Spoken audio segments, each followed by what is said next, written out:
Research done by Cigna Healthcare result was that 98% of people are experiencing at least one symptom of burnout. Highlighting the importance of leaders to be gentle with themselves. No matter what your actual role is, you're a leader. I think anybody listening to this has the opportunity to take that same level of responsibility regardless of where you are in life. What would you say like the top principles an organization needs to adopt to create the optimum wellness environment? How are they leading themselves? Normalizing a culture to share that they need support. Welcome to the podcast. I'm your host, Ewan Corlett, and today my guest is Charlotte Stebbing-Mills. Charlotte is the co-founder of The Wellness Theory, a UAE-based team dedicated to stress relief and collaborative well-being. Widely celebrated for the tailored wellness solutions that they provide, they foster a force for good leadership ethos. Love that. Charlotte and the team are creating powerful, lasting, positive impact in the world and the working world. And well, all I can say to that is, Charlotte's so needed. Good to see you. Welcome. Good to see you, Ewan. I'm so happy to be here. Great to have you here. Great to know you. And I really value your take on this work. I know you've been, I think, around about 20 years now, you've been in the wellness space, right? It's something like that, isn't it? Yeah, coming up to it, yeah. Really excited to talk today about your experience coming into this world of work, the impact that you're having, just learning from your wisdom. So just to kick us off, what led you into this work? Yeah, definitely. So I've always been curious and I've always been interested into being healthy and well. I used to love sports. I think for me, it was a bit of an escapism playing sport when I was younger. And that kind of got me into further education. And my first jobs were very much like in gym atmospheres. And the first specialist qualification I did was in cardiac rehab. So I worked with people that had just had heart attacks and strokes and people that were coming out of severe health conditions in relation to stress. So very early in my career, I just became very curious about stress and the role that plays in being healthy. But when I was doing that work, I was always very much like, I felt like they're a bit late in the game. I'm like, if I'd have been here sooner, maybe they wouldn't have had the heart attacks. It was always a very like reactive approach doing that kind of work, which is where I then kind of shifted gears into the prevention way of working, which was very much around working in our traditional health and fitness spaces, which, you know, we all know and love. You know, we all know maybe not know and love, but we all know that we're supposed to exercise and eat a certain way. And for me, that was what I was passionate about. And that took me into the commercial fitness space. And I worked my way up the ladder within that space, higher leadership positions. And that's what brought me from the UK over to the Middle East. And I was leading, you know, large teams across multiple countries here in the Middle East, often like traveling from one country to the next, often like up to 5 times in a month, which was quite intense in itself, whilst obviously being responsible for other people's well-being, not only my team, but also the members of these health and wellness facilities. And I loved it. But the reality was at some point it caught up on me and I experienced a very kind of, I would say a dark burnout experience where I just started to spiral behind closed doors. You know, I was showing up for people and I had this like healthy facade, like physically, and I was able to show up this smile on my face. And I've always been very much passionate about high performance and doing the best I can, and also like bringing the people up with me through the teams I was working with.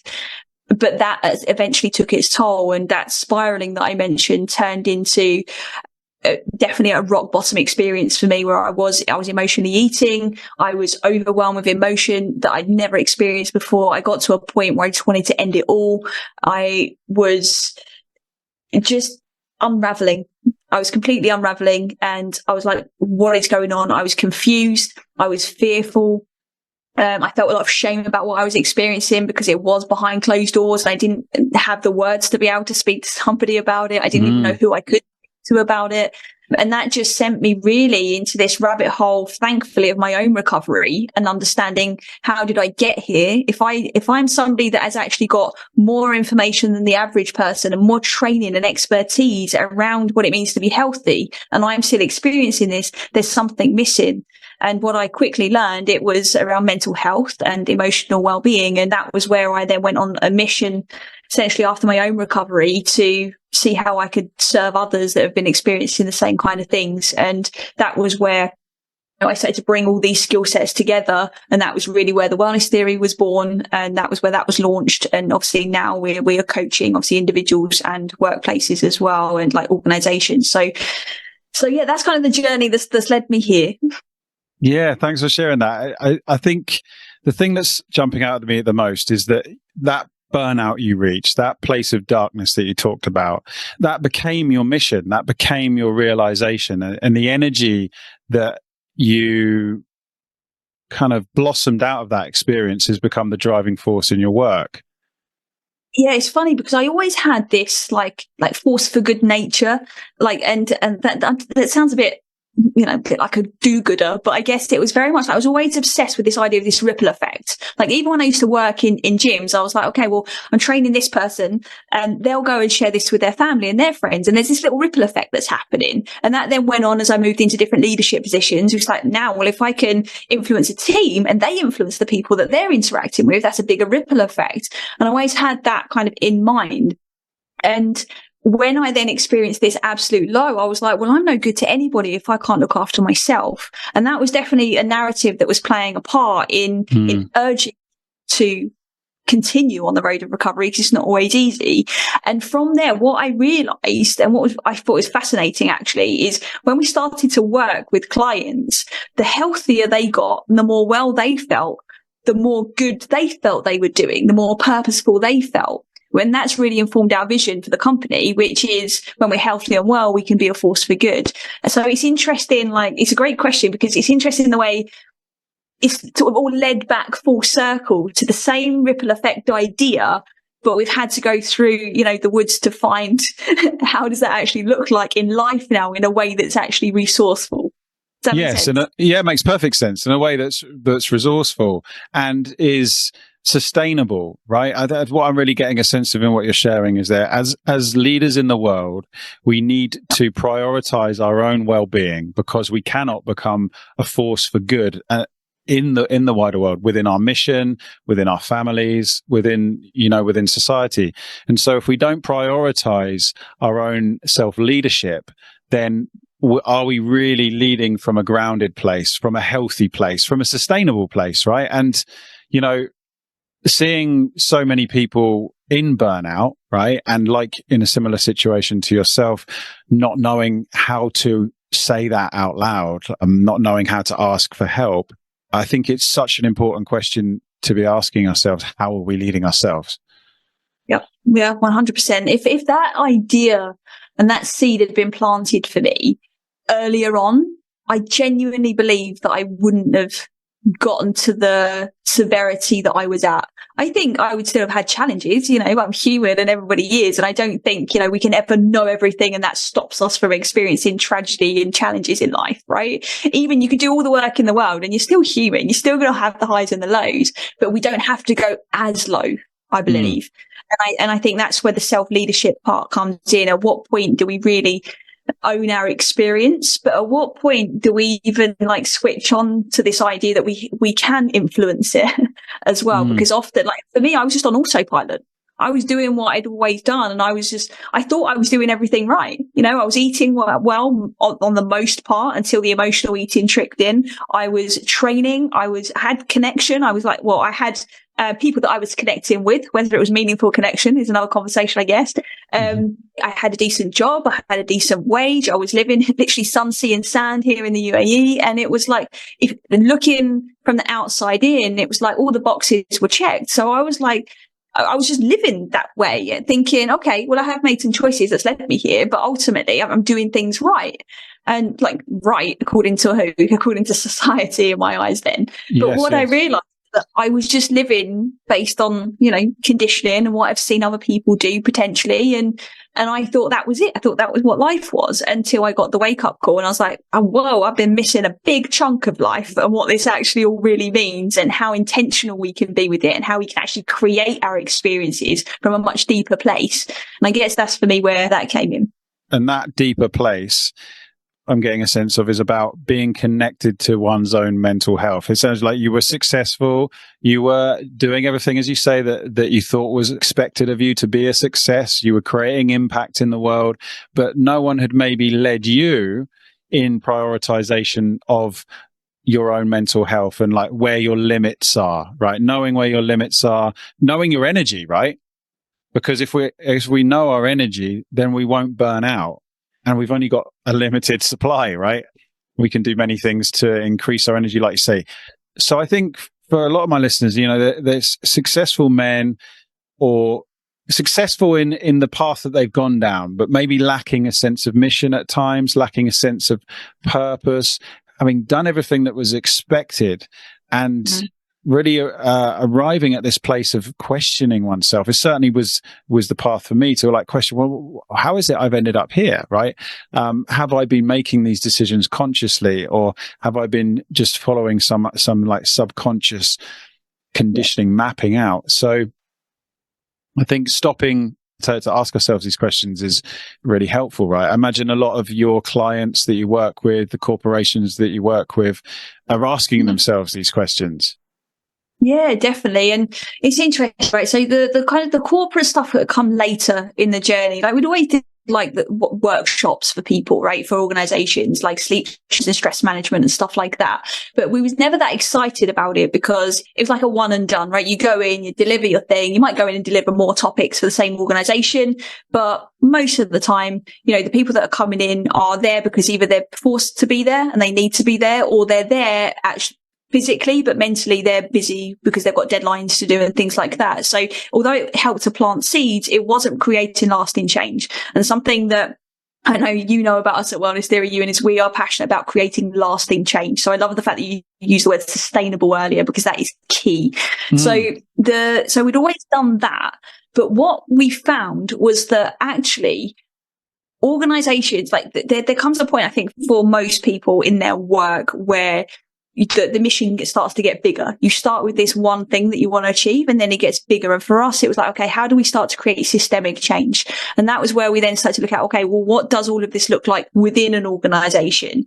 And that's a very different kind of conversation, because now we're talking about workplace well-being and employee wellness, which is basically helping organizations to remember that we have organizations that are built up of individuals, and we forget that along the way. We forget that individuals are coming in with their financial stresses, coming in with family stresses, they're coming in with their the fact that they didn't sleep well the night before, they're coming in because they do have less energy, because maybe they're not eating in the right way, they're coming into the workplace as human beings who have unresolved past emotion that might need some attention. Then we've got people coming into the workplace that hold beliefs about themselves that might limit their capacity to deliver at a high level. They're coming in not understanding how their energy is and how their past experience might be informing their relationships in the workplace with their managers or their colleagues. So often we forget that all of those things exist within one person. And then we have a company of, let's say, like 1,000 people.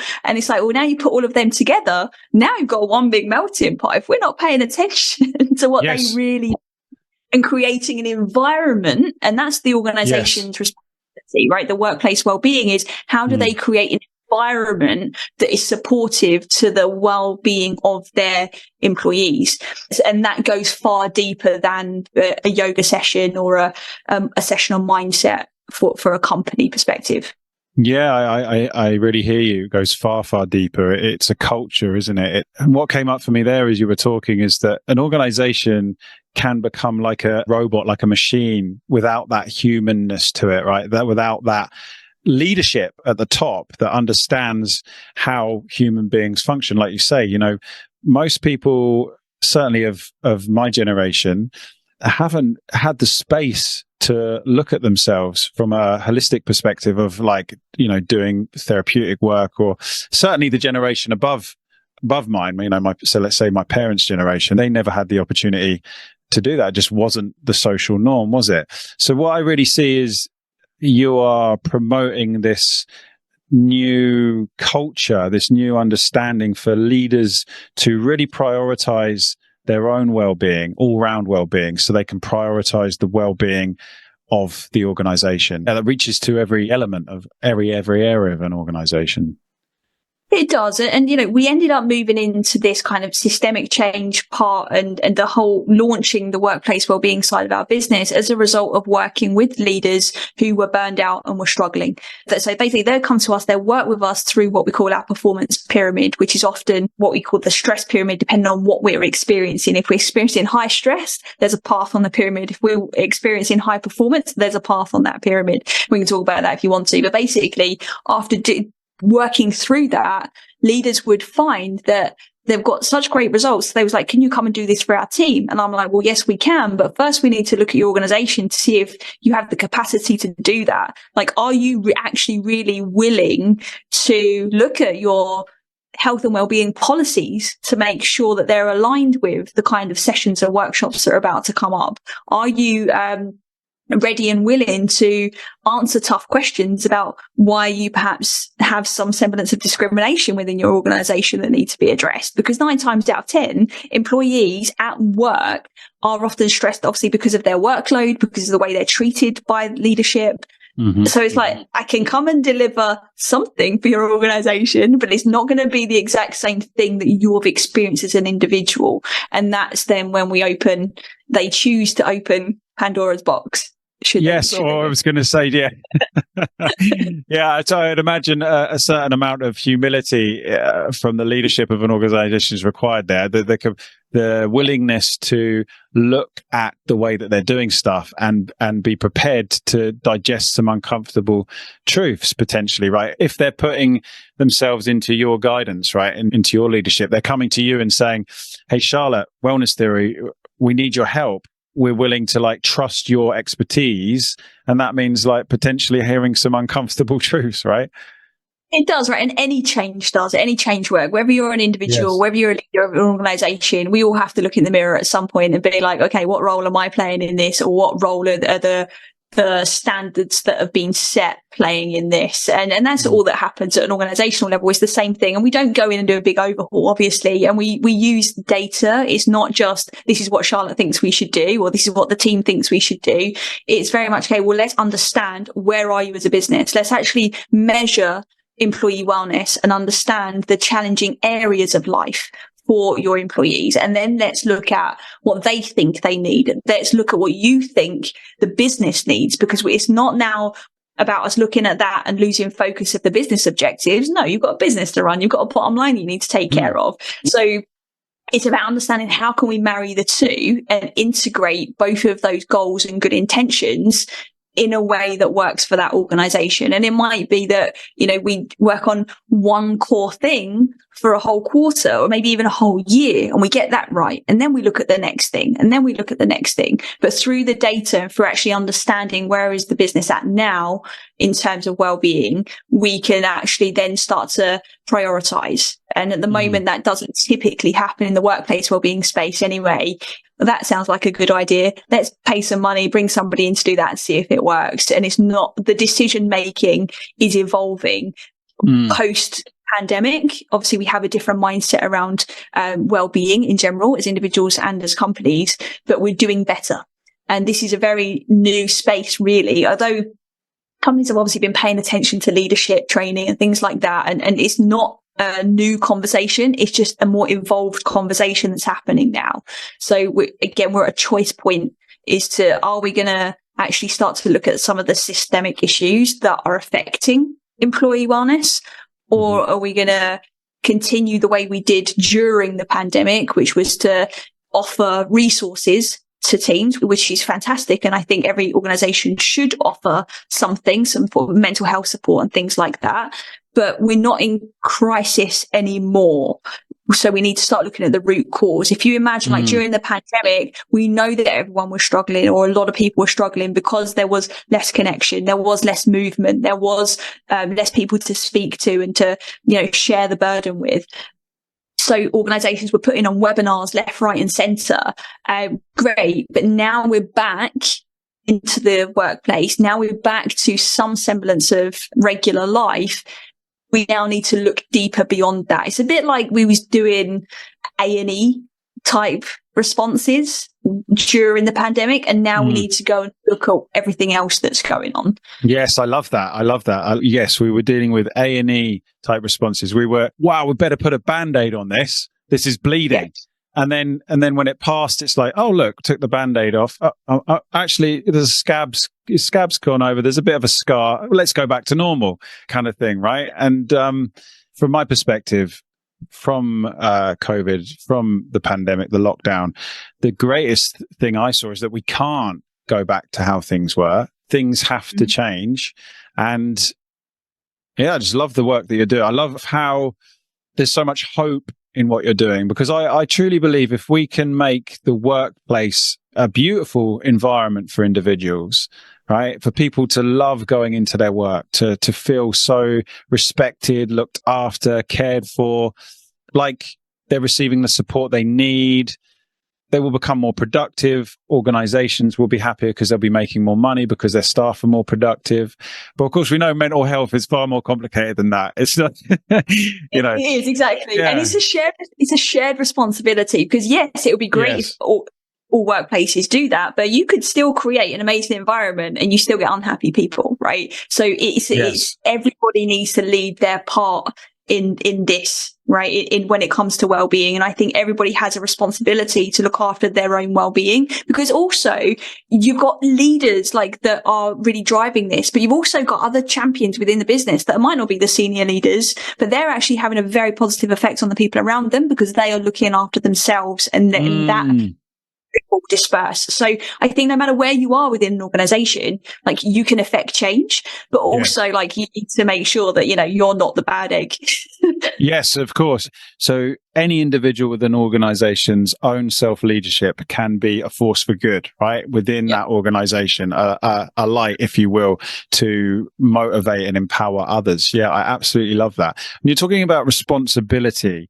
I'm thinking about my own experience within the workplace for many years working in the large format graphics industry in the UK. And one of the biggest problems that I felt was a blame culture. There was this real lack of personal responsibility if someone made a mistake, and a real not wanting to take ownership of one's own mistakes.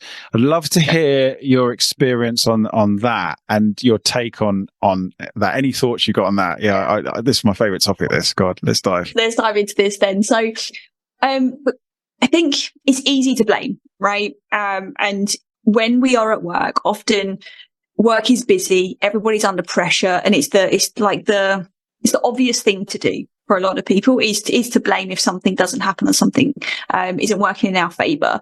But the reality is, we have to ask, is it serving us? And if it's not serving us, and most of the time, if we're being really honest, the blame doesn't actually really move things forward, right? It just creates this resistance within the situation or within people, right? In relationships.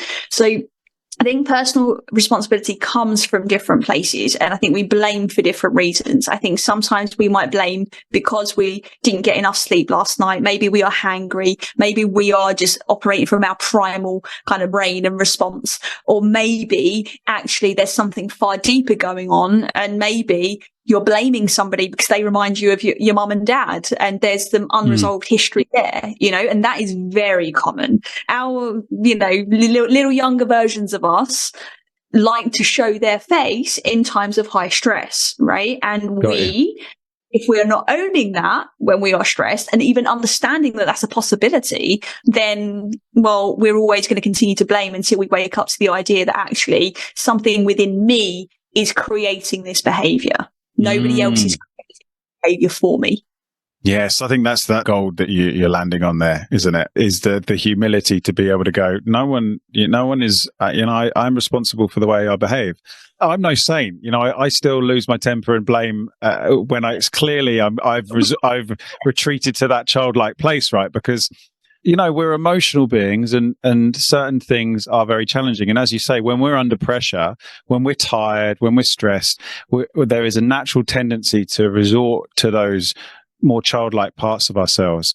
And so thinking about that and your experience within organizations and working with people closely, knowing that if they're able to lead those younger parts of themselves in a certain way, that they're going to be more capable of taking personal responsibility, right? Do you have any like examples or any like cases that, or anything you might be able to share with us that around that in your experience that might be valuable? Yeah, definitely. So, but I think a common one is touching on what I said a little while ago around, like, does something remind you of like mum and dad or an ex-partner or something like that? Because that's a classic example of when in a workplace something triggers you, right? Something triggers, and then that's our mirror, if we choose to look in it or not, to say what is going on within me. And that's what we would do if we was in a coaching context within the workplace. This is what we would potentially be looking at with individuals. This typically isn't done in a group setting at this stage, but you would be looking at, okay, what is it about this situation? What is it representing for you? And actually getting to the root cause of where is this behavior coming from? And a great example of that is a senior leader that was having conflict with other leaders within the senior team who were basically, they were having a romantic relationship. They was having an affair, and this person knew about it. And they were supposed to be working on this project, a very, very important project. And this couple that were also in the senior team kept disappearing. Right. So naturally, I think a lot of people, regardless of their own past experience, might be a little bit, peeved at that because they're trying to work on something. They're trying to, deliver something well. But this person had a lot of unresolved emotion around the separation of their mum and dad, because it was basically like history was repeating themselves. So this person's response in this situation was extreme. It was highly volatile, highly emotional. It was everything's toxic. This is like a terrible company to work for. And this is senior leadership, right? Okay. We're talking about the stuff that goes behind on closed doors. And sometimes we put these people on a pedestal. Yes. But this behavior happens for anyone. And that's why I'm sharing this example, because it doesn't matter where you are on your kind of career journey or whatever high performer you see yourself to be. We all have these things within us, whether we know or we don't. And this person, when they actually started to resolve their own stuff in relation to what the mirror and the trigger was showing them, they was able to then actually communicate resourcefully. They was actually able to communicate how they felt about the situation in a work context. Because really it was, I guess, none of their business what was going on. I don't know what they were doing, having an affair. Do you know what I mean? It's that kind of distance. Can we create distance to some of the drama that happens? If we can't, typically it will trigger us and we'll respond in ways that perhaps we don't want to or don't intend to. Because this person, they were starting to think that it was not only them, obviously, but it was then themselves. Why can't I deal with this? Why is everybody else okay? And they began to spiral. Great example, because I mean, I'm just putting myself in that situation, being at work, you're trying to get stuff done. There's this couple that keep on disappearing. You know what's going on. So productivity's gone down. So, I mean, for anyone in the workplace, that would be frustrating. But for this individual, as you're sharing, he sounds like he or she, was it a he or a she? Not that necessarily. It was a she. It was a she. Okay. Well, that will lead on nicely to the next bit that we're going to get onto in a minute between men and women as leaders. What you alluded to is that she had some trauma from childhood of separation, and that experience at the workplace was triggering that, but that she wasn't conscious to it, and then realized when she was looking around to see that others weren't having this reaction with a reflection that, okay, there's something going on within me. And that's not to say them disappearing all the time, wasting people's time and not being, it isn't like a unproductive and unhelpful but it's like, this is a CEO. She with that has a responsibility to lead others, to be an example, right? And I suppose from that we could go into that responsibility that as a CEO, a director, or someone who's leading, an entrepreneur, anyone who is leading a team in some way, that in some way that person's own self-leadership is really integral to be able to get the most out of others and to lead from a healthy space. I mean, yourself as an entrepreneur would know that, right? You have people in your team, you're responsible for others, highlighting the importance of leaders, people who realize I'm a leader, to be gentle with themselves as well. Because I think we take a lot on as leaders, right? We are taking on responsibility for others. That definitely. comes with a lot of challenges. Yeah, I love the way you're linking this to leaders and directors and CEOs, but I would love to add as well that, like, I'm actually a massive Robin Sharma fan. Like back in the day, that was some of the first like personal development books that I read, which 5 was like, a.m. Club, right? Yeah. Yeah, well, way back when he wrote a book called Lead Without a Title, and it was all about the fact that it doesn't matter what your actual role is, you're a leader, right? You can be, a street sweeper responsible for your broom and nothing else, but you still are an absolute legend of a leader if you choose to be. And I really love that. And that sat with me really, really well, especially when I was kind of coming up, in my career, and I wasn't necessarily responsible for teams at the beginning. And I always thought, well, if I lead myself and I can have this good influence around me and adopt the mindset of a leader and understand how a leader can actually operate, well, then I can perhaps perform at those levels too. So I think anybody listening to this has the opportunity to perhaps take that same level of responsibility, regardless of where you are in life. And you might be, leading your family, right? It doesn't have to be an organization. And we always talk about this with high performance, is that high performance is what it means to you. It might be you just being the best partner you can possibly be. That all comes down to that element of self-leadership. But I love what you kind of weaved in there, which was around being compassionate and being understanding of self. Because we do take on a lot. Every human being, I think, does. And ones that are really, owning who they are and where they are, we have to start to be compassionate at some point towards ourselves if we're going to be able to sustain and continue to grow. I just think there's, there are the universal fears that we all carry, like abandonment and fear of being left behind or being lonely. We have the universal fear of not being enough. Right. We have this universal fear of maybe not being able to trust that perhaps something's unsafe. And I say universal because we all experience them regardless of role, gender, race, everything. We all have these deep down. It's just that sometimes in our lives, certain experiences can obviously amplify that. And that's where it then starts to feed into our behaviors and things like this. And high performance leaders, those who are particularly good at putting pressure on themselves, will often bash themselves over the head a little bit and give themselves a really, really tough time. And that's where that level of understanding and compassion needs to come into play. And that's often a very big missing ingredient to the people that we work with. It's like, I should be better. I can be better. I know I can be better. I should have done this. I should have done that. And it's that mentality of nothing's ever enough. And obviously that is a generalization, but it's a very, very common thread. And it's something that I think most people can relate to.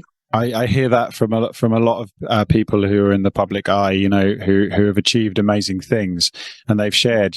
Stephen Bartlett comes to mind of how he's incredibly driven by this feeling of not enough that's underlying there, and coming into that realization that, oh, I'm incredibly successful from the outside looking in, like financially, impact wise, but are you happy? Yeah, Exactly. You're incredibly successful. Yep. But how do we measure success? We measure success simply by the size of our bank accounts. We measure success by the amount of time that we spend with our family.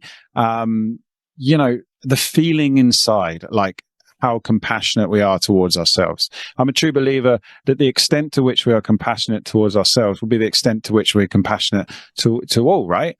And so I really see the piece in self-leadership being learning to love yourself and lead from that place of love. And like you said, how that will expand out and reduce your universal fears that we all share. It's understanding, isn't it? That we all share these things. Like you said, it doesn't matter whether we're the CEO or we're the guy or the lady on the street sweeping up the rubbish, whatever. It's coming to that universal understanding and leading from that place. Exactly. And when we know that other people are experiencing something similar and that actually, we're all human regardless of the role we play in the world, that in itself becomes self-soothing for the person that might be experiencing stress, burnout, overwhelm. And I think that one of the things that I obviously mentioned in kind of my journey is that it was happening behind closed doors. it's a very lonely experience when we are struggling. And high performers are often the worst ones in the early days, putting their hand up and saying, I need help.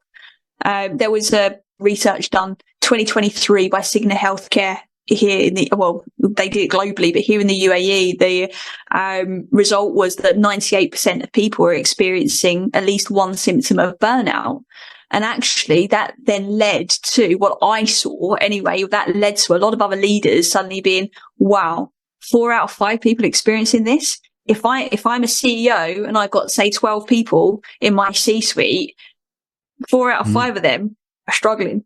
That's not good. And actually that means that if we have a conversation about this, we're not on our own. Nobody's going to laugh at me. Nobody's going to think that I'm weak, and it's all of those kind of conversations now become available to us. But I think the more we understand that we are unique, but there are common factors for all of us, I think that can really sometimes be that starting point to greater healing, right? To our ability to lead better of ourselves and the people we care about. Yeah. I hear that. In normalizing a culture to share that they need support, right? And to take the shame out of asking for support, that leading yourself in a healthy way is acknowledging where you need support, because no one gets anywhere in success, however they define that, without support. I think the key thing that's coming up from what we're saying, that's the recipe for burnout. That's the recipe for loneliness, for unhappiness, is not seeking support. So it seems like we're having these kind of conversations and it becoming more the norm to just talk about these things, right? And I do believe the culture is changing. So looking at all the organizations that you've worked with along the way, can you really see like a steady incline in how those organizations have changed the way how their environment has changed? Yeah, definitely. I mean, it's never linear. I would love to say it just looks like this beautiful step up, everything's perfect. But I think we all know, right, that life just does not work like that. The self-development journey doesn't, and the professional development journey doesn't work like that either, right? So there's going to be ups and downs. Organizations have a lot of different things to contend with when it comes to, like, obviously lots of different personalities in the mix, people at different stages of their journey. There's other things that they need to be thinking about other than the well-being. So it's really about creating a space that is psychologically secure, right? And psychological safety is a buzzword, right, within the workplace wellbeing space. And it's being able to create a space where organizations are doing the best they can. The employees understand that my organization, it might not be perfect, but it's doing the best I can. I know where I can go and get help if I need it. I know how to ask for it. I know I won't be judged for it. And we are seeing that organizations that do create that landscape and have those supportive systemic structures in place, they do have higher productivity. They do reduce their staff turnover. They are seeing less absenteeism. They are seeing their medical expenses go down and less insurance claims. So there is a lot of data and research to back that up, that it is moving in the right direction. However, I must add to that we are talking about workplace well-being, not necessarily the employee wellness pieces. So, for example, there was some research that came out at the start of this year, which showed that actually, the yoga classes, the fruit bowls, the laughter sessions and the team building activities, there's no actual financial proof to say that those things are really saving you money or increasing your profit in any way, shape or form, which was a very interesting piece of research to be done, because for a long time, people thought that those were the solutions, but I loved it, even though that might sound weird, because that was my bread and butter, going into organizations and doing those kind of sessions for a long time, like back in the day. That's how we used to operate, but we stopped because we didn't think it was creating lasting change. But now there's research to show that it's the workplace well-being stuff. It is the understanding, how do we recognize our employees and how do we make sure there are health and safety protocols in place to support people with mental health issues. Those are the things that are creating the better stats, right? And the better results and KPIs for organizations. It's the workplace well-being stuff, not the nice fun stuff that we like to do And I think an organization that's further along in their well-being journey, they have strategies that include both employee wellness solutions and workplace well-being solutions, the systemic stuff. And when that happens, well, now you've got that really, really thriving culture, because now you're actually looking at both. You're not looking at one or the other or none. Now you're actually looking at the whole picture holistically, which is what you said about earlier. Yeah. Awesome. And and that just really summing up, what would you say like the top 5 principles an organization needs to adopt to create the optimum wellness environment? That's a great question. It's a really great question. So I think they need to look at it from different angles, right? So we talk about what we call like Thrive being our underlying principles for what underpins the work that we do with organizations, right? So the 5, there's 6 though, isn't it? Can I give you 6? Yeah, get a bonus one. Go on, you get a bonus. Go on, yeah. So the T, obviously within Thrive, is talent, right? We need to look at talent and how are we looking after and how are we actually recruiting. Are we looking for people in a victim mindset when we are recruiting? Are we looking at their language and how they work well with others and how they actually present themselves? And I don't necessarily mean just like physically present themselves. How are they leading themselves during a recruitment stage? So what does that look like? So talent is a key principle for an organization to look at. High performance is the next one. Actually go in and look at your numbers. Understand, what does high performance actually mean to you?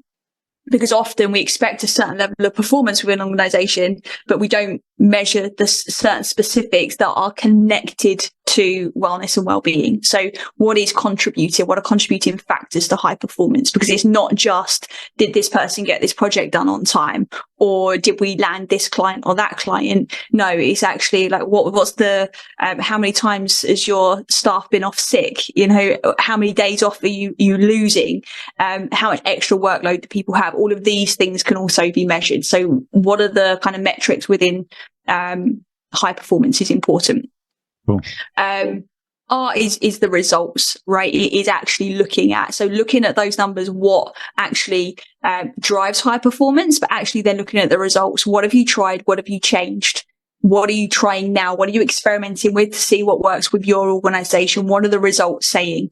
And the reason why that is so important is because more often than not, it's too vague. Within a lot of organizations, when it comes to well-being, it's very vague. It's like, let's ask staff if they're happy and let's check our employee NPS score to see if they would, recommend us as a place to work. And actually, we don't ask any deeper questions. We don't start to look at, well, actually, are our team struggling when it comes to their sleep, their emotional regulations? Are they happy with how much they're being paid? Do they feel like they're being fairly treated? So that kind of comes under that results piece. The I is innovation, right? When there is good innovation or kind of a high rate of innovation, obviously depending on the organization, it's a good indicator that you've got a well workforce, because when we are well, we innovate more, we are more creative, we can think outside the box a lot easier because we are typically feeling safer within ourselves and with our environment, which is really powerful. Love that. The 5th one is vitality. So the principle there is, how vital are your people? How vital is what you're producing? And that comes under a lot of the employee wellness pieces of what we've been talking about today. And I think the thing with that as well, just to throw in with like the future of AI and technology, is we can become more vital as like professionals. We don't have to be stuck in that functional work as much. Yes. You can go and use AI to support the boring bits of your job that you don't want to do anymore, that usually drain you. Right. So how are we leveraging technology to improve vitality as well starts to open up the conversation within an organization to be a lot more integrated. So now we're not just speaking about, HR championing this wellness initiative. No, we're talking about, okay, finance. If we bring in this AI program to support our team, how does that free up their skill sets to be able to make us more money? Now finance team are in the conversation. So now we're actually starting to include everybody. IT are in that conversation because now they're looking at it through a different lens, but they're considering well-being. So again, there's just all these other little ways that we can boost vitality by thinking holistically and including every angle of the business. Nice. Love And that. the last one is E, which is engagement. Right. If all of this falls completely flat, if your employees are not engaged with what you're doing, so we need to bring them along for the ride. They have to be part of the conversation. Well-being cannot just be this program that somebody in a head office somewhere comes up with and then filters down to everybody and tells them they must do it. No, we need to be asking, we need to be listening, we need to be understanding, and we need to be taking all of that into consideration when we start to actually roll out a wellbeing plan. We need to actually start to look at how do we engage our staff on the way? How do we incentivize them? How do we make sure they want to show up to this session that's going to be running? Or how can we have this conversation with somebody? Are they open to it? Have we had those early conversations? Or is this just a surprise on Monday when they come to work and all of a sudden, like, everything's changed and now we're all going to be into positive mental thinking and that kind of thing, right? It's like, how do we really engage and how do we look deeply at what's going on and listen to that? Yeah, I love that. Vitality, engagement, innovation, really powerful words. Thrive. Okay. Thrive, not thrive. That would be 5. Thrive. Yeah, you got a bonus one. Got a bonus one. The engagement. I like picking up on the engagement. You know, that people love to feel like their voice matters, right? And you know, it's a key part of mental health, right? And then we take that a layer deeper just quickly. You know, if you're a child and you're growing up and you don't feel like your voice matters, then there'll be a lot of shame there and you'll feel like your needs don't matter and you'll carry that forward into adulthood. And that will be the way that you lead yourself. And so I really, just from what came up there, you can really see how the workplace can be an environment for transformation, right? Yeah. An environment where individuals collectively can support each other in finding their voice more, in understanding their needs more, and what an incredibly powerful place it can become. And you mentioned AI. Once we start taking away the more robotic stuff and we can come into more of the feeling stuff, because I think people want to connect. People want community. One of the biggest buzzwords I'm hearing at the moment is, you know, community is the new currency. And so what I think you're really talking about is creating functional working communities that are sustainable, that bring out the best in people. Absolutely. On that, Ewan, and I love that you brought that up because I think it's so important, because when we actually zoom out and we look at kind of what's going on in the world, you know, I think we are in this massive transition. There are a lot of, you know, people losing faith in governments. There are, you know, the systems that we once just let lead us pretty blindly are actually coming to question. And this isn't some conspiracy theory. Like, this is just the patterns of behavior that we're seeing. Less people are voting. Less people genuinely care about what is going on at that level. And they're just like, well, what's going on my doorstep? That's what I care about, you know, and that silo way of thinking creates more separation, right? So if we're not learning from governmental leaders how to truly lead and create really, really good things in the world, and when it comes to well-being specifically, we don't learn that at home in the household from our own parents. Like you said, you know, there are certain generations that didn't have access to this. So there's a lot of people walking around that still are unaware any of this stuff exists to some extent. We also have an educational system that doesn't teach the core principles of what it means to be well, which also then leaves us kind of head scratching. So the other place people spend most of their time and have the opportunity of exposure to learn these things is the workplace. Right. And it's not necessarily just like big corporations. No, it's entrepreneurs. It's people that are building now these small teams and they're coming up. And we are in an entrepreneurial revolution now coming through. The UAE specifically, and obviously I talk about that because obviously I'm based here. So I know this. Their vision is by 2031 be a entrepreneurial nation. Right. So they are putting a lot of their resources into supporting entrepreneurs to create these communities, because they know, they can see that this is how we are thriving. We're thriving with new ideas, new ways of working. And it's entrepreneurs that are actually really engaging more in well-being from grassroots instead of the big companies now as well. So it's very interesting. One thing that I've observed is you've got SMEs are actually investing more in well-being compared to some of the large corporations. And the old way of thinking about going into a workplace was that you go and you work for somebody else, you get a steady salary and it's security. But actually, we're seeing the generations coming up now who care more about fulfillment than their paycheck. They can make extra money online now having a YouTube channel. They don't need to have that as much. So they're looking at well-being and they're looking at these communities because it's what we need. And we're finally coming back, I think, to this place of community that can actually thrive and be well. So I love that. No, don't apologize. No, don't apologize. You're bringing that great energy, grassroots. And what jumped out there is that the current organizations that are blooming, let's say, are rooted in the importance of well-being, and they understand how important that is for sustainability, because people are tired of being miserable. Right? Nobody wants to get up in the morning on a Monday and dread going into the office. And, we know too much. We're moving forward at a rate now in self-awareness where that needn't be the case. And I believe it's a collective responsibility of us to give attention to this. But I love what you're sharing there around entrepreneurs increasing and how entrepreneurs prioritize well-being. Just to kind of wrap things up, Charlotte, I was thinking, let's talk a little bit about men and women as leaders. What I'd like to get your perspective on is your experience of seeing men and women in CEO roles, like where women and men are leading organizations. And if you see any differences in those leadership styles, or just any nuggets of wisdom that you've got there that I think might be valuable. So if we're keeping this short and sweet, it's not the easiest thing to keep short and sweet, is it? This is a big question to keep short and sweet. Is, so first of all, we need to acknowledge there are not as many female CEOs, right? And that's a problem in the world, right? Okay, because I'm with you, 100%. That not just our skills, but our nature, the way that we think, is not necessarily part of some of the leading conversations, and that is a problem. And there are some fantastic people working to level that playing field, and we've made fantastic progress over the years. And this is again another reason why we're seeing a rise in female entrepreneurs, because we are recognizing, because we have the space now to understand and now access to resources to build confidence in what used to be a very male-dominated kind of structural organizational system when it comes to C-suite, being particularly male-dominant.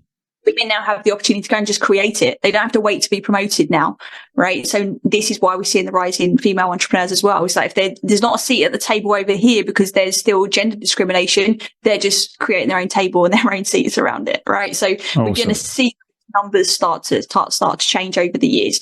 But the obvious difference is that for women, they typically have to lean into more of a masculine energy within a workplace, which can obviously squish their femininity and help and really contribute to them being less authentic in the workplace. And when that happens, we have to second guess to some extent how we communicate. We have to think about our behaviors in the workplace a lot more perhaps than how men have in the past when it comes to that level of being authentic.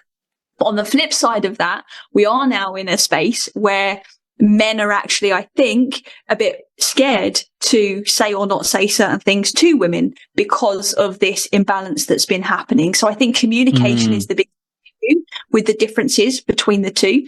But one little, I think, takeaway ideally, or a reflection point for, or maybe a conversation for another day on this, is that to understand that both men, women, any gender, we all have both masculine and feminine energy within us.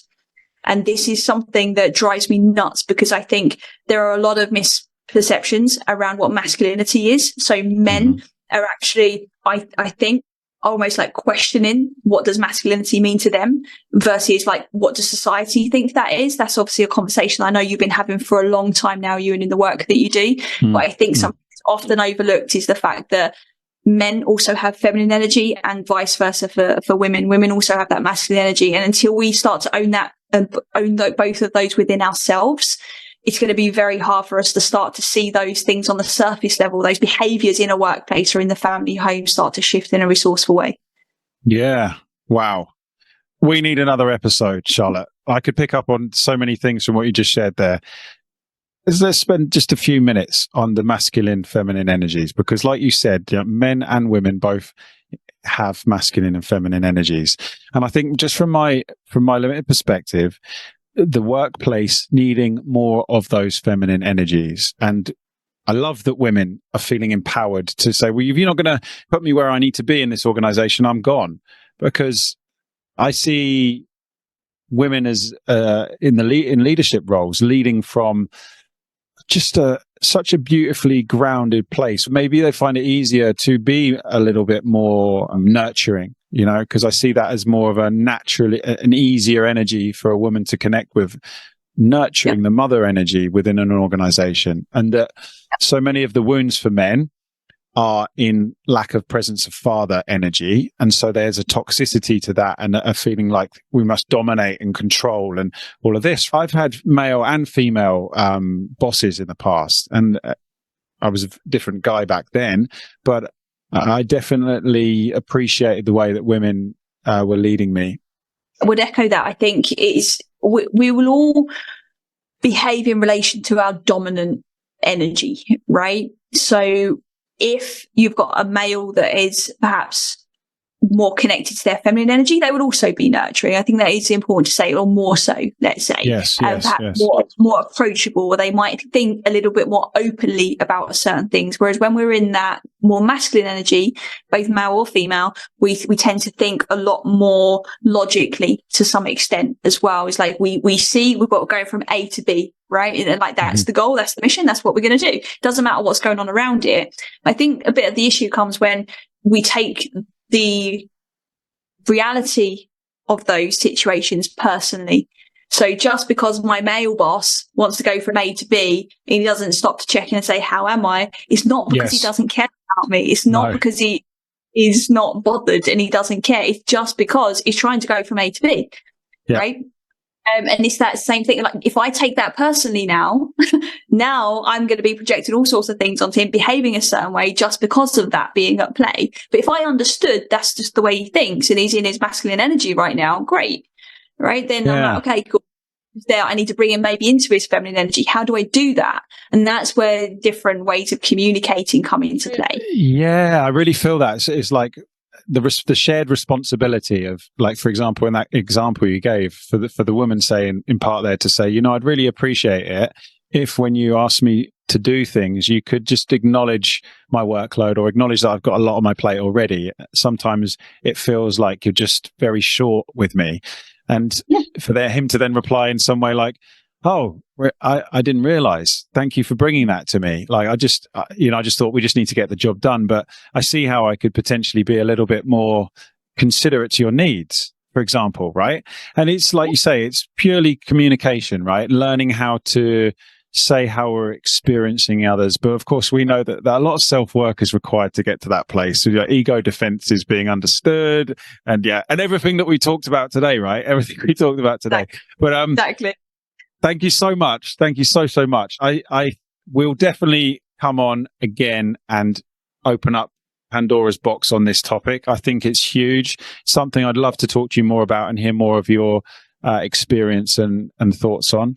But thank you so much for coming on. Yeah, it's been great to talk to you. Yeah, thank you for having me.